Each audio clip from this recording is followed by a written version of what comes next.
Not the cleanest game, but and not, like you said, not the prettiest. But how were you guys able to get it done? Yeah, offensively we kind of came out spit and sputtered there the first half. Really went in at halftime and challenged them, and we started getting on a roll. And Coach Dacus and those guys, they do a really good job defensively. So they did some new things to us that we hadn't seen. So we had to make a few adjustments. And proud of our kids and how they adjusted. From halftime, the third and fourth quarter, those adjustments that we made. Lorenzo said he's had this game circled since last year. Just how big was it to kind of get this win and knowing after what happened last year? Yeah, no doubt. We were all upset. Last year we got it inside the 10-yard line a couple times. We didn't finish. So that's what we've talked to our kids all about this week is finishing.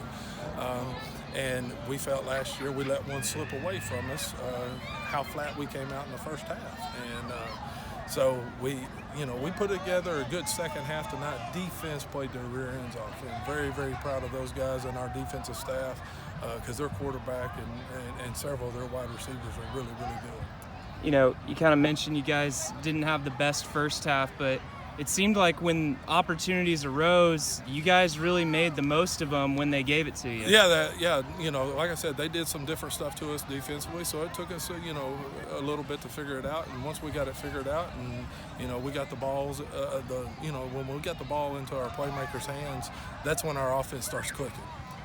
How critical was that pick six right before the half? Because they were right there at striking distance. Huge momentum. LJ, man, as soon as the quarterback threw it, I was like, oh no, here comes the quarterback. But LJ made an unbelievable play. What a big momentum.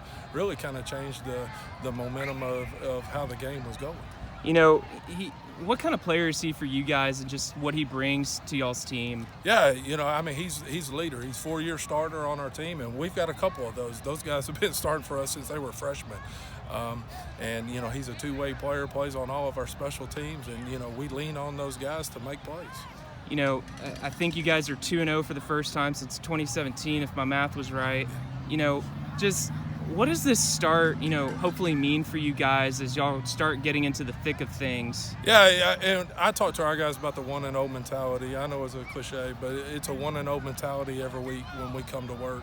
I tell the guys it'll start tomorrow, our preparation for Fairfield, and we have 4 days next week to go to work on Fairfield and get ready for those guys next Friday night.